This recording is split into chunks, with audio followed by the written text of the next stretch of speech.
Hello friends, एक बार फिर से स्वागत है आपका अपने यूट्यूब चैनल पीके क्लासेस में। आज हम मध्यकालीन भारतीय इतिहास का एक बहुत ही महत्वपूर्ण टॉपिक लेकर उपस्थित हैं आपके सामने, जिसका नाम है भक्ति आंदोलन। भक्ति आंदोलन के बारे में आप बहुत कुछ जानते होंगे और जो नहीं जानते हैं वो आज जानने वाले हैं, तो अंत तक आप हमारे साथ बने रहिएगा। सबसे पहले देखते हैं कि भक्ति आंदोलन की पृष्ठभूमि, कि भक्ति आंदोलन की शुरुआत क्यों हुई और कैसे हुई। इसके बाद समाज में क्या क्या परिवर्तन आए या लाने का प्रयास किया गया भक्ति आंदोलन के संतों द्वारा। तो भक्ति आंदोलन की शुरुआत 11वीं-12वीं शताब्दी से मानी जाती है। उस समय की स्थिति क्या थी दोस्तों? प्राचीन काल के उत्तरार्ध में यानी अंतिम समय में, मध्यकाल की शुरुआत में भारत में बौद्ध धर्म और जैन धर्म का उदय हुआ और काफी प्रचार प्रसार हुआ।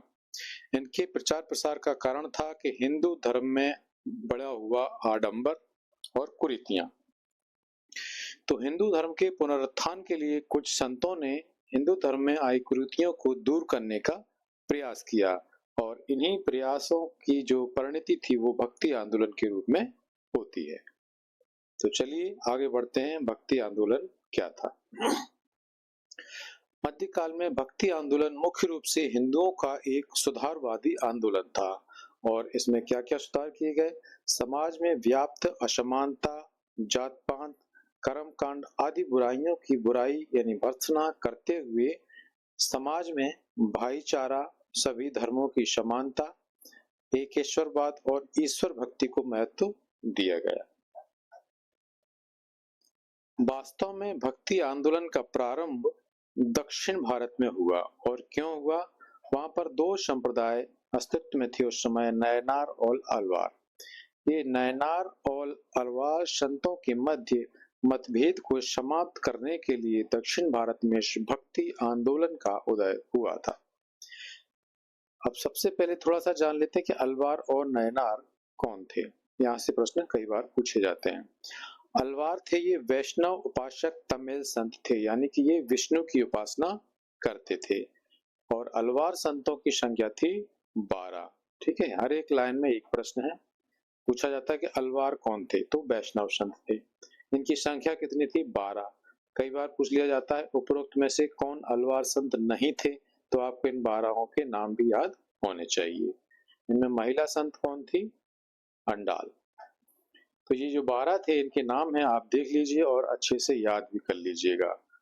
अंडाल, पोएगई, पेय, पेरिय, भूतत्व, मधुर कवि, कुलशेखर, नम, तिरुमालिशय, तिरुप्पाण, तिरुमंगय, तोंडर, डिप्पोड़ी। नाम थोड़े अटपटे लग सकते हैं लेकिन मैंने ऐसे क्रम से लिखे हैं, आपको आसानी से याद हो जाएंगे। जैसे अंडाल, पोएगई, पेय, पेरिय, इनको एक टुकड़े में याद करना। भूतत्व, मधुर कवि, कुलशेखर, नम, इनको एक टुकड़े में याद करना। फिर ये ता से शुरू होने वाले शब्द एक टुकड़े में याद करना। तिरुमालिशय, तिरुप्पाण, तिरुमंगय, तोंडर, डिप्पोणी।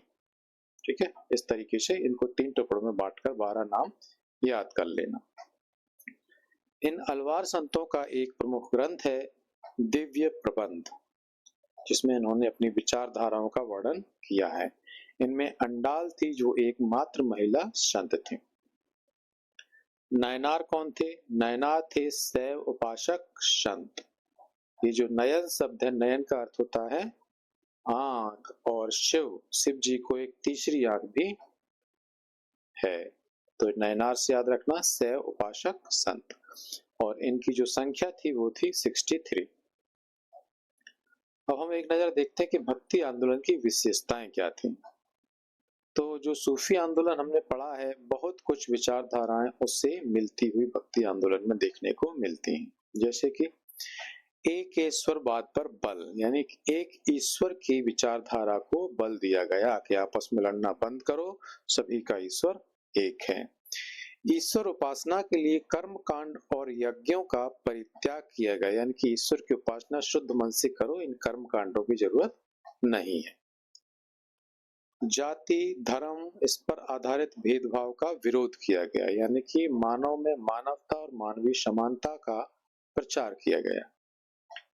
भक्ति संतों ने सामान्य भाषा, क्षेत्रीय भाषा में उपदेश दिए, तो जन सामान्य द्वारा ये उपदेश सुग्राह्य यानी ग्रहण करने में आसान हुए। भक्ति आंदोलन के जो मूल सिद्धांत थे वो सूफी आंदोलन से काफी मिलते जुलते थे। कुछ संत ऐसे भी हैं जिन्होंने विवाह या गृहस्थ आश्रम को ईश्वर प्राप्ति में बाधक नहीं माना। ये कौन से संत थे? कबीर, दादू, मलुकदास, वल्लभाचार्य। इन्होंने विवाह को ईश्वर भक्ति में कोई भी बाधा नहीं माना, बल्कि इनका मानना था कि जो व्यक्ति गृहस्थ आश्रम से नहीं गुजर सकता वो ईश्वर को प्राप्त करने में भी कठिनाई महसूस करेगा। अब पढ़ते हैं कि भक्ति आंदोलन के प्रमुख संत कौन थे। वैसे मध्यकाल में भक्ति आंदोलन को हम पढ़ते हैं, लेकिन ये शंकराचार्य जो है, पहला नाम जो लिखा है मैंने, ये प्राचीन काल के संत हैं। इनका नाम मैंने इसलिए लिखा है क्योंकि सबसे पहले शुरुआत यहीं से मानी जाती, क्योंकि इन्होंने एक मत हमारे सामने प्रस्तुत किया था, अद्वैतवाद। तो शंकराचार्य का जो समय है वो है 8वीं शताब्दी ईस्वी पूर्व, है ना, ईस्वी पूर्व, ध्यान रखना। शंकराचार्य ने 4 मठ स्थापित किए हैं। कहाँ कहाँ? ज्योतिष पीठ बद्रीनाथ, गोवर्धन पीठ पुरी, शारदा पीठ द्वारिका और श्रृंगेरी पीठ रामेश्वरम। ब्रह्म के संबंध में, ब्रह्म यानी ईश्वर के संबंध में शंकराचार्य ने एक अपने मत का प्रतिपादन किया था, जिसे अद्वैतवाद के नाम से जाना जाता है। उन्होंने कहा था ब्रह्म सत्यम जगन मिथ्या। ये अद्वैतवाद का विवरण है। कैसे? थोड़ा समझ लीजिए। इनका कहना था कि ब्रह्म अर्थात ईश्वर ही सत्य है और यह जगत मिथ्या है। यानी कि ईश्वर या परमात्मा और प्राणियों के अंदर जो आत्मा का निवास है ये अलग अलग नहीं है, दोनों एक ही हैं, यानी दो नहीं है। अद्वैत का अर्थ होता है दो नहीं है। तो आत्मा परमात्मा को इन्होंने एक ही माना है। जिन लोगों को ऐसा भ्रम होता है कि ये जगत और प्राणी या ये अलग हैं परमात्मा से, वो उसका कारण होता है माया। यानी माया एक ऐसी शक्ति है जो इन वस्तुओं पर एक ऐसा आवरण रखती है, डाल के रखती है, जिससे ऐसा भ्रम होता है कि ये परमात्मा से अलग है। वास्तव में ये दो नहीं है, यानी अद्वैत है। ये विचारधारा प्रस्तुत की थी शंकराचार्य ने। अगले जो संत हुए हैं वो है रामानुज या रामानुजाचार्य। इनका समय है 12वीं शताब्दी। इनका जन्म हुआ है तमिलनाडु के पेरम्बूर में। इनका जो मुख्य केंद्र रहा है इनके क्रियाकलापों का वो था कांची और श्रीरंगपट्टनम, यानी दक्षिण भारत में इन्होंने अपने विचारों को फैलाने की शुरुआत की थी। किंतु इनके उपदेशों के प्रति चोल प्रशासन ने विरोध किया और इनको यह स्थान छोड़ना पड़ा। इन्होंने भी एक मत का प्रतिपादन किया था, जो था विशिष्टाद्वैत दर्शन। अब विशिष्टाद्वैत का अर्थ क्या है? विशिष्ट अद्वैत यानी जो अद्वैत शंकराचार्य ने बताया था उसमें इन्होंने विशिष्ट शब्द जोड़ दिया। इनका कहना यह था कि विशिष्ट स्थितियों में ये दोनों अद्वैत यानी कि दो नहीं प्रतीत होते हैं। यानी कि इनका कहना यह था कि आत्मा और परमात्मा सामान्यतः एक इस प्रकार कहे जा सकते हैं कि आत्मा परमात्मा का एक अंश है, लेकिन संपूर्ण परमात्मा नहीं है। परमात्मा का एक अलग अस्तित्व है। तो विशिष्ट परिस्थितियों में ये अद्वैत है। इन्होंने एक संप्रदाय भी चलाया, श्री संप्रदाय। आप परेशान मत होना, ये द्वैतवाद, अद्वैतवाद, विशिष्टाद्वैतवाद, इनको मैं अभी याद कराऊंगा। एक चार्ट हमने बनाया हुआ है, आपको याद भी करवा दूंगा कैसे याद रखना है। अभी आप समझते चलिए कि इनका अर्थ क्या है। अगले संत हुए हैं निम्बार्क। इन्होंने द्वैताद्वैत दर्शन का प्रतिपादन किया है।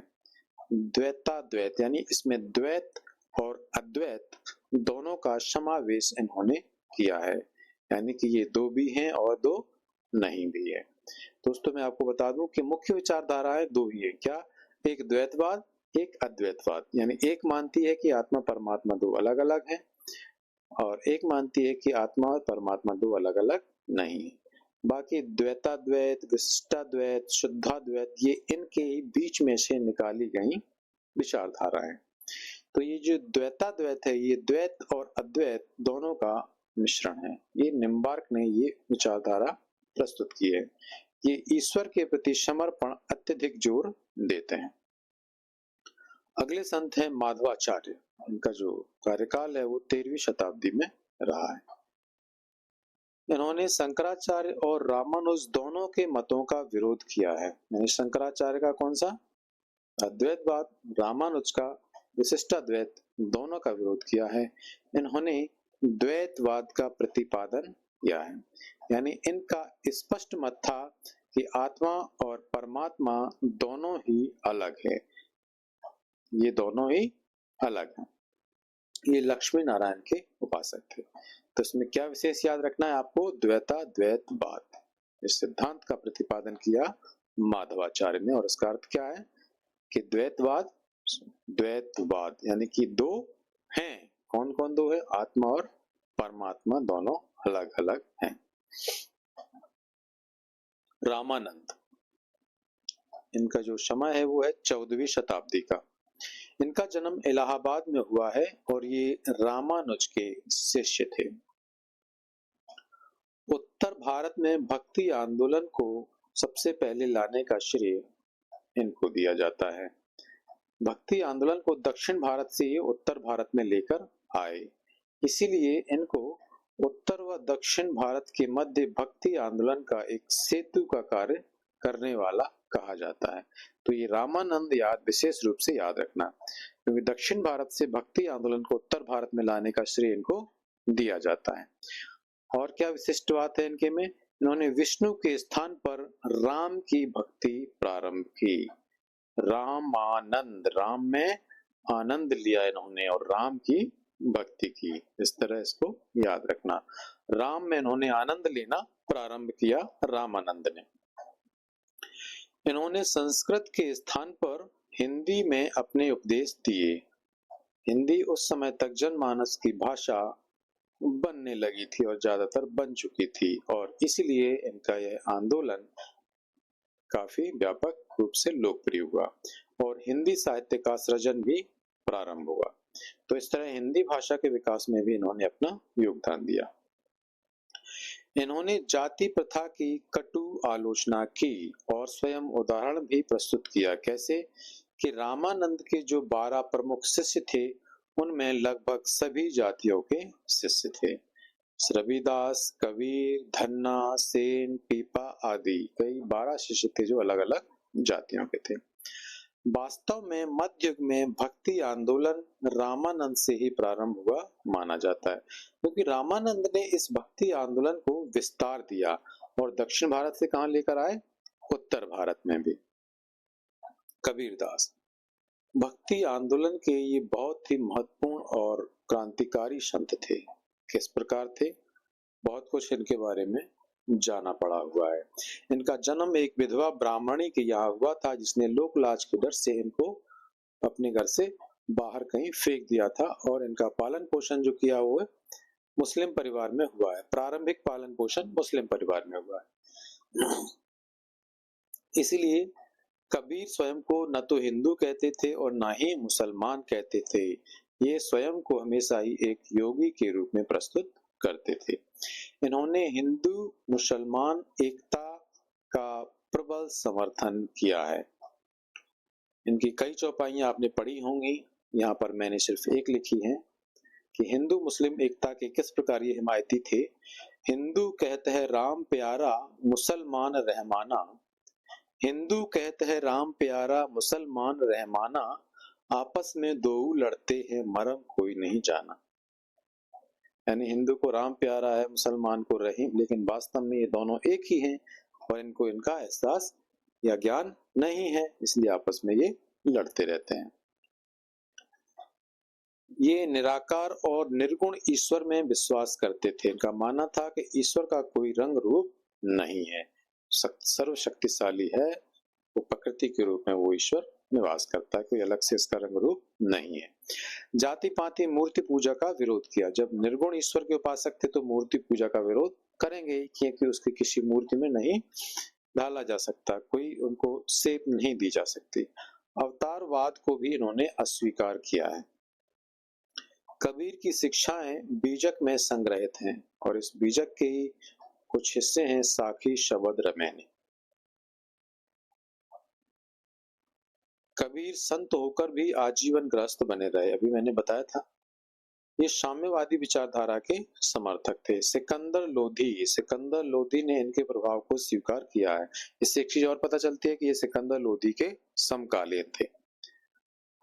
अगले संत हैं संत रविदास, 15वीं शताब्दी। इनका समय है 15वीं शताब्दी। रविदास के अनुसार मानव सेवा ही जीवन में धर्म की सर्वोत्कृष्ट अभिव्यक्ति है। लो, एक लाइन से इनकी पूरी विचारधारा समझ में आ गई। यानी इन्होंने ईश्वर की उपासना की अपेक्षा भी मानव सेवा को अधिक उपयोगी माना। इस पर बल देते हुए इन्होंने कहा कि मानव सेवा ही जीवन में धर्म की सर्वोत्कृष्ट अभिव्यक्ति है, यानी यही धर्म है और यही ईश्वर उपासना है। दीन दुखियों की सेवा करो, जरूरतमंदों की मदद करो, कठौती में गंगा, मन चंगा तो कठौती में गंगा, इन्हीं का कथन है। कहा जाता है कि मेवाड़ की झाली रानी, ये राणा उदय सिंह की पत्नी है, झाली रानी इनसे प्रभावित होकर इनकी शिष्यता ग्रहण कर ली थी। गुरु ग्रंथ साहब में रविदास के 30 से अधिक भजन हैं। अब आप हमें कमेंट करके बताइएगा कि गुरु ग्रंथ साहिब में और किसके भजन देखने को मिलते हैं। जब हमने सूफी आंदोलन पढ़ाया था तो उसमें बताया था कि गुरु ग्रंथ साहिब में और किसके भजन देखने को मिलते हैं, ये हमें कमेंट करके बताइएगा। अगले संत हैं दादू। कबीर और नानक के साथ में निर्गुण भक्ति की परंपरा में दादू का महत्वपूर्ण स्थान है, यानी कि ये निर्गुण भक्ति परंपरा के संत थे। कबीर की तरह इन्होंने भी ईश्वर को रंग रूप से परे माना। इनका जन्म अहमदाबाद में एक जुलाहा परिवार में हुआ था और इनकी मृत्यु कहाँ हुई? राजस्थान के नारायण गांव में। तो इस राजस्थान के नारायण या नराना गांव को ये दादू पंथियों का प्रमुख केंद्र है। कई बार अगर आपसे पूछ लिया जाए कि दादू पंथियों का प्रमुख केंद्र कौन सा है तो नराना या नारायण गांव, राजस्थान। तो इनके विचार क्या थे? सभी धर्मों के विपथगामियों को प्रेम और बंधुत्व के द्वारा समाज में एकाकार करने के महान उद्देश्य से इन्होंने ब्रह्म संप्रदाय या परब्रह्म संप्रदाय की स्थापना की थी। यानी समाज से जो भटके हुए लोग हैं, जो गलत रास्तों पर चले गए हैं, उनको प्रेम और भाईचारे के द्वारा वापस समाज में सामाजिक नियमों में ताने बाने में एकाकार करने का काम इन्होंने किया और इस काम के लिए इन्होंने एक ब्रह्म संप्रदाय की स्थापना की थी। ब्रह्म संप्रदाय की स्थापना किसने की? दादू ने। इन्होंने एक और संप्रदाय चलाया था, असंप्रदायिक मार्ग या निपक संप्रदाय का उपदेश दिया है। तो असंप्रदाय यानी जिसका कोई संप्रदाय ना हो, वही बात है, सबको मिलके रहना है, मानव सेवा। दादू के शिष्यों में सुंदरदास रज्जब और सूरदास प्रमुख थे। ये दादू के दो शिष्यों के नाम याद रखना, सुंदरदास रज्जब और सूरदास। गुरु नानक का जन्म कब हुआ? 1469 ईस्वी में। ये सन में बोल रहा हूं तो इसको याद रखना। 1469 में जन्म और मृत्यु 1538 ईस्वी में। और इनका जन्म हुआ कहाँ? तलवंडी। ये तलवंडी है कहाँ? आधुनिक ननकाना, पंजाब, पाकिस्तान में है। खत्री परिवार में इनका जन्म हुआ था। नानक ने जात पात बाय आडंबर का विरोध किया। उन्होंने ब्राह्मणों और मुसलमानों दोनों की ही श्रेष्ठता का विरोध किया, लेकिन ये कर्म और पुनर्जन्म में विश्वास रखते थे। मार्गदर्शन के लिए गुरु को अनिवार्य मानते थे, इसलिए सिखों में गुरुओं की परंपरा देखने को मिलती है। ये काव्य रचना करते थे और रबाब के संगीत के साथ अपने काव्य को गाते थे। इनका एक शिष्य था मर्दाना, जो सारंगी बजाता था। नानक के वचन हैं जो गुरु ग्रंथ साहब में लिखे हुए हैं। एक ओंकार सतनाम करता पुरखु निर्भव निर्वैर अकाल मूर्त अंजनो शैभम गुरु प्रसादी। इसका अर्थ है कि वह एक है, ओंकार स्वरूप है, सत्य नाम है, कर्ता पुरुष है, भय से रहित है, वैर से भी रहित है, आनंद अनंत अनादि और निराकार है, स्वयंभू है और गुरु की कृपा से ये प्राप्त होता है। तो ये विचारधारा है गुरु नानक की, जो सिखों की प्रमुख विचारधारा है। इनकी रचनाओं और शिक्षाओं को बाद में गुरु अर्जुन देव ने आदि ग्रंथ में संकलित किया है। तो याद रखना, आदि ग्रंथ की रचना किसने की? गुरु अर्जुन देव ने। आदि ग्रंथ की रचना किसने की? गुरु अर्जुन देव ने। तो सिखों का प्रमुख ग्रंथ है आदि ग्रंथ, इसको गुरु ग्रंथ साहब भी कहा जाता है।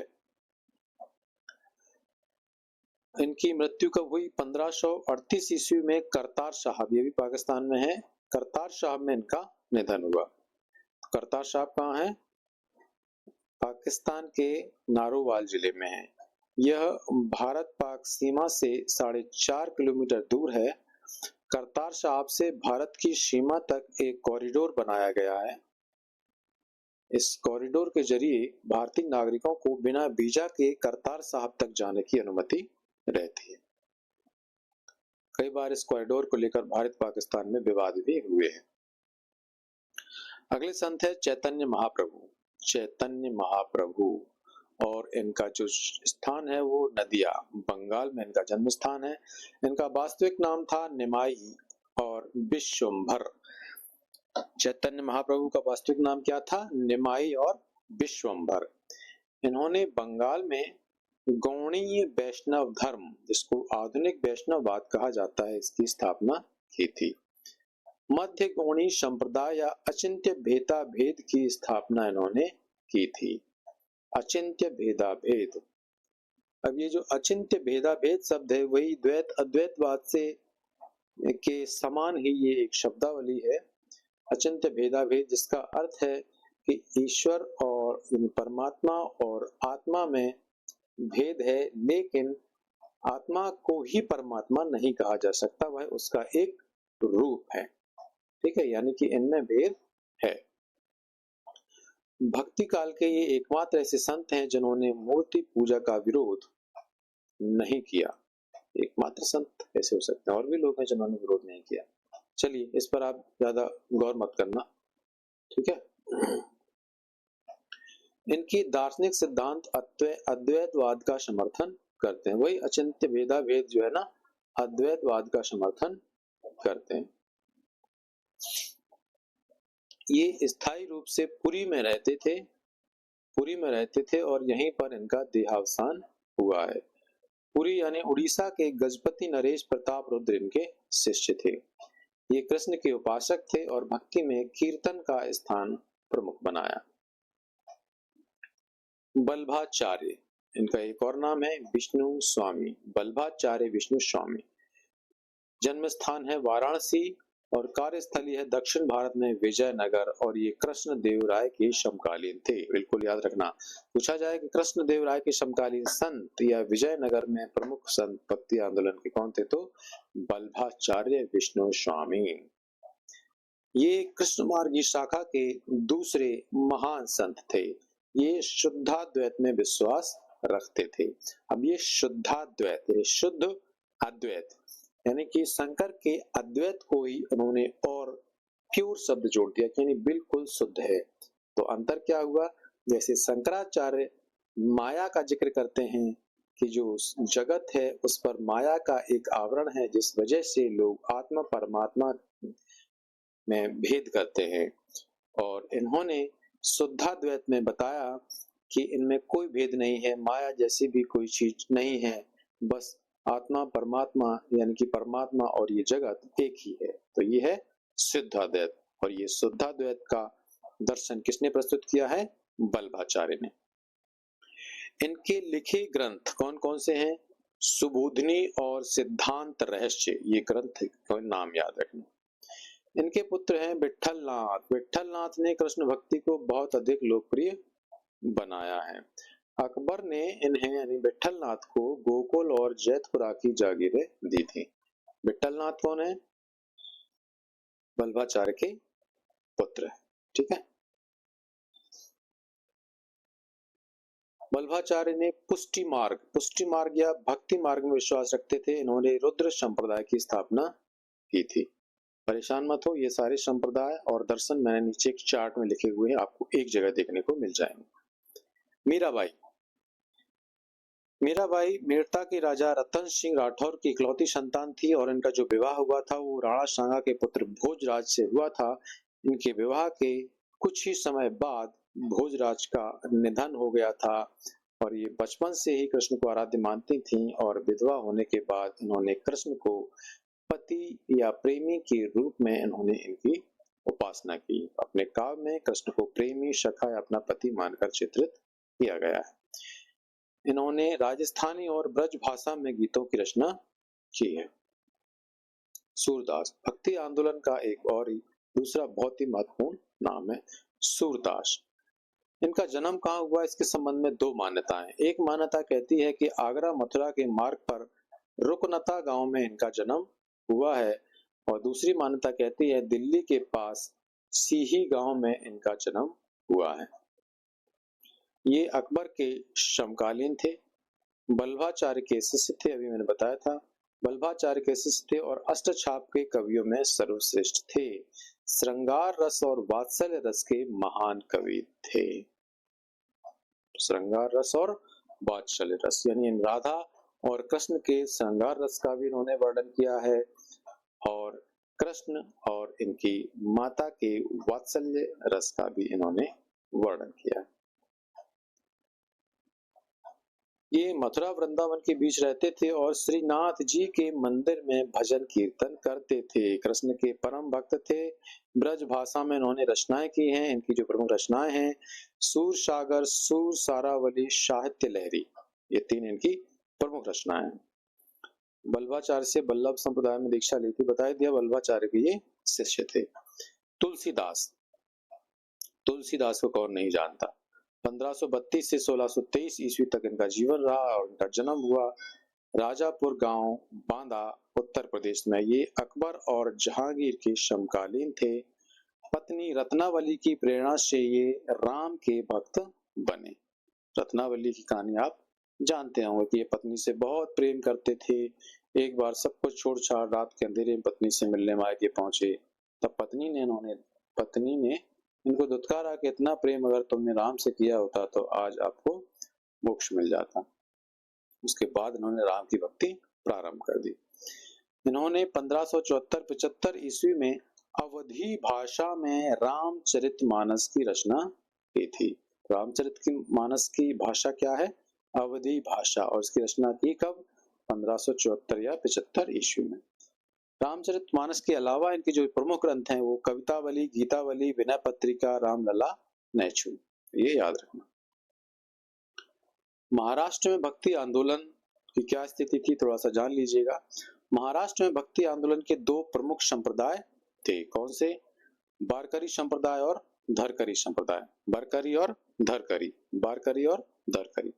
बारकरी, बारकरी, बा से बारकरी और बा से बिठोवा या विट्ठल।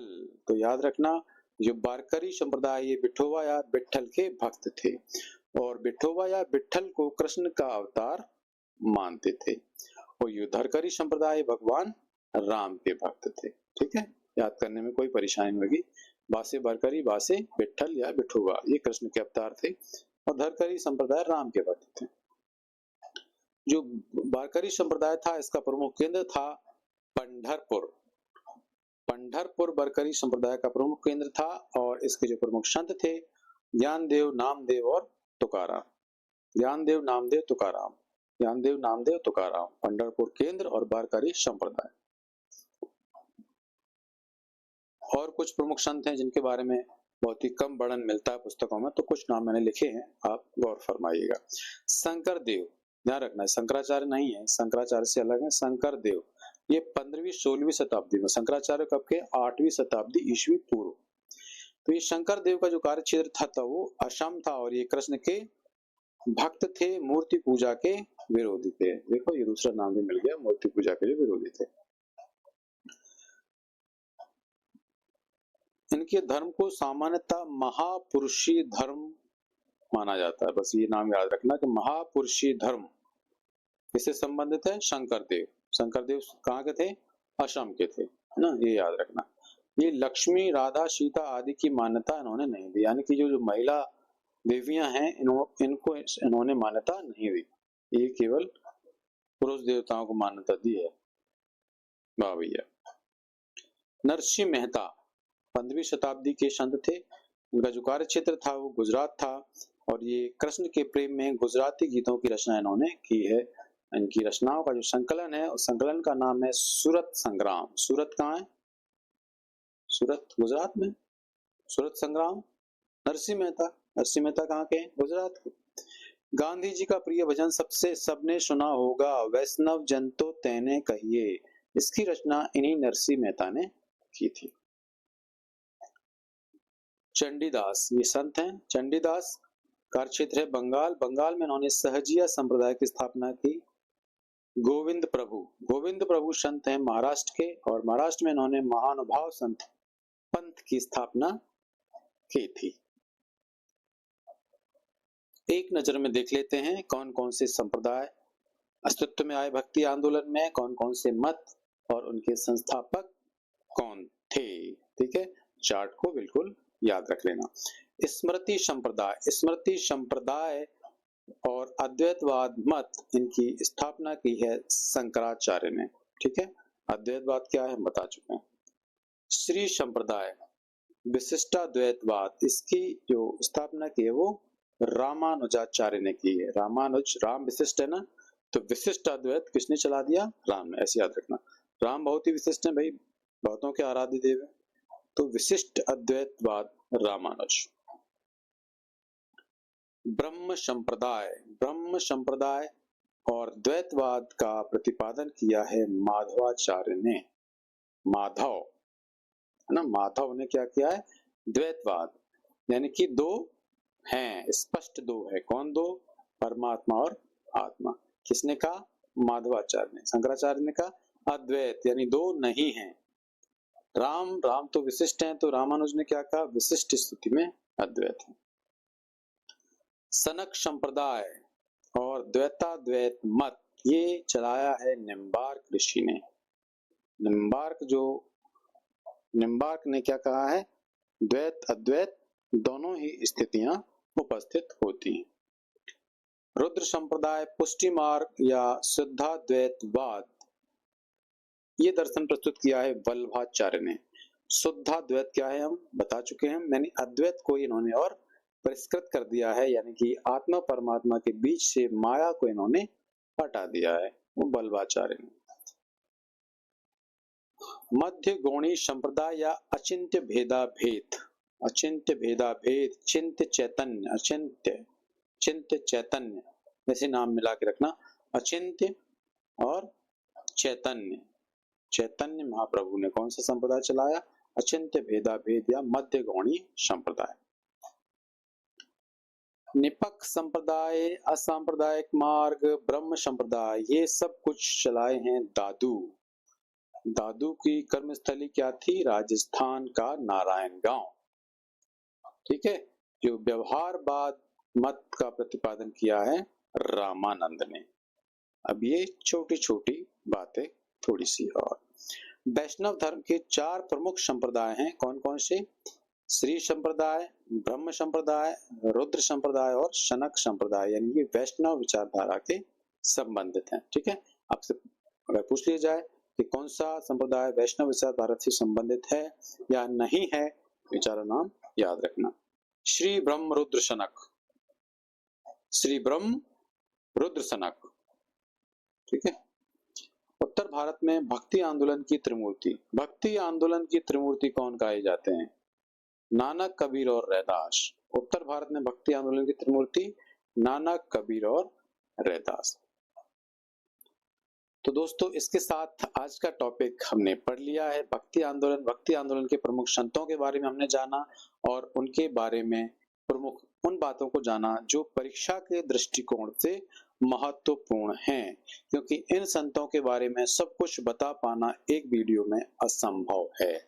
तो हमने सिर्फ उन बातों के बारे में जाना है जो परीक्षा के दृष्टिकोण से महत्वपूर्ण है और आपको भारतीय समाज में रहने के नाते इनके बारे में थोड़ा थोड़ा ज्ञान होना भी चाहिए। तो दोस्तों, कमेंट करके बताइएगा वीडियो कैसा लगा। ध्यान से पढ़िए, खुश रहिए। मिलते हैं नेक्स्ट वीडियो में। Thank you.